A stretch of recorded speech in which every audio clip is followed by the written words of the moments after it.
तो रजिस्ट्रेशन के बाद जो है कोई भी चेंजेस नहीं हो सकते हैं। आपने जिस कैटेगरी में अपना सबमिशन किया है उसी में रहेगा, you will not be allowed. Hello everyone, welcome back to Unimonks. मैं रेनी आपके लिए लेकर आई हूँ एक बहुत ही इंपॉर्टेंट वीडियो जिसमें हम कवर करने वाले हैं इंफॉर्मेशन बुलेटिन का एक बहुत ही important topic, and that is reservations.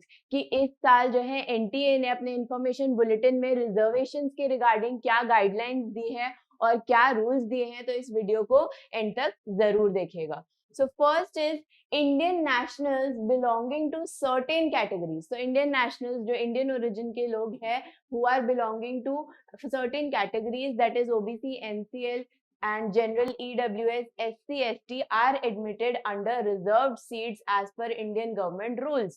तो जो कैटेगरीज है, जो ओबीसी एनसीएल से है, जनरल ईडब्ल्यूएस से है, एससी एसटी है, so they are admitted under the reservation. तो उनको रिजर्वेशन सीट्स प्रोवाइडेड है, लेकिन आपको एक बार चेक कर लेना है हर एक सेंट्रल यूनिवर्सिटी के इंफॉर्मेशन बुलेटिन को कि उनके अकॉर्डिंग कितनी रिजर्वेशन है या किस कैटेगरी को कितनी जो है फैसिलिटीज प्रोवाइडेड है। सो जो अलग अलग यूनिवर्सिटीज है उनका अपना अपना गाइडलाइंस एंड रूल्स है, so please go through it, वरना अकॉर्डिंग टू एनटीए जो है कैटेगरीज को रिजर्व सीट्स प्रोवाइडेड है। Then you'll see the provisions for PWD। तो PWD कैंडिडेट्स के लिए क्या रूल्स और गाइडलाइंस दी गई है। So who are PWD? PWD कौन है? So individuals with long term physical, mental, intellectual और सेंसरी इम्पेयरमेंट्स। तो ये जो डेफिनेशन है, this is according to the section 2T of RPWD एक्ट। इसमें भी जो एनटीए है उन्होंने PWD जो कैंडिडेट्स हैं उनको 2 कैटेगरीज में डिवाइड किया है, and that is individuals with less than 40%, with more than 40% of specified disability, जिनको उन्होंने PWBD कैटेगरी में किया है according to the section 2R। और दूसरे जो हमारे कैंडिडेट्स हैं they are individuals with less than 40% disability according to the section 2S of RPWD act. तो यू कैन सी कि जो हमारा PWD है who are they and what are the categories जो उनको कैटेगराइज किया गया है। देन विल सी कि जो PWBD है that is more than 40% disability individuals, उनके लिए क्या गाइडलाइंस है, that scribe facility for writing exam if certified physical limitations by a competent medical authority। तो आपको medical authority से certify करना है, then you will be provided a scribe facility।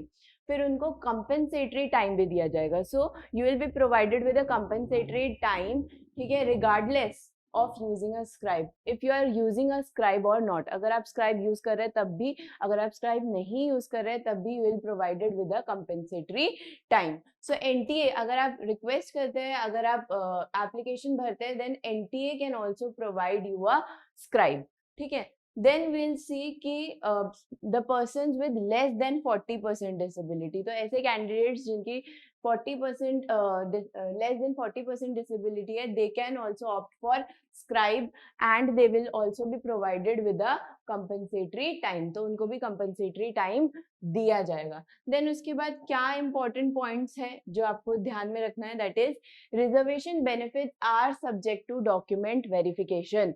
अगर आपको रिजर्व सीट्स चाहिए तो you have to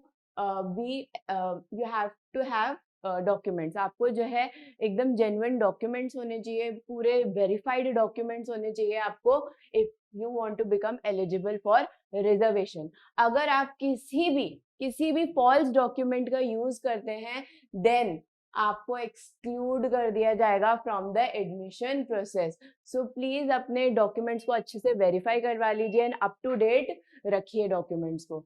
then the extent of disability is assessed according to RPWD act. तो RPWD की एक्ट के हिसाब से ही आपका जो एक्सटेंट ऑफ डिसेबिलिटी है कि आप PWBD कैटेगरी में आते हैं या फिर लेस देन 40% में आते हैं, that is decided by the RPWD act guidelines. तो आप देख सकते हैं RPWD एक्ट गाइडलाइंस, एक बार उसको गो थ्रू कर सकते हैं, then you will know that what is your category. So no category changes allowed after CUET UG 2024 registration deadline. तो रजिस्ट्रेशन के बाद जो है कोई भी चेंजेस नहीं हो सकते हैं। आपने जिस कैटेगरी में अपना सबमिशन किया है उसी में रहेगा, you will not be allowed to do any kind of changes. So here comes to an end इस वीडियो के लिए बस इतना ही। होप आपके सारे जितने भी डाउट्स है वो क्लियर हो गए हो रिगार्डिंग रिजर्वेशन। और अगर आपको अब भी कोई डाउट है तो please comment down and let me know. Thanks for watching and subscribe to यूनिमॉन्क्स।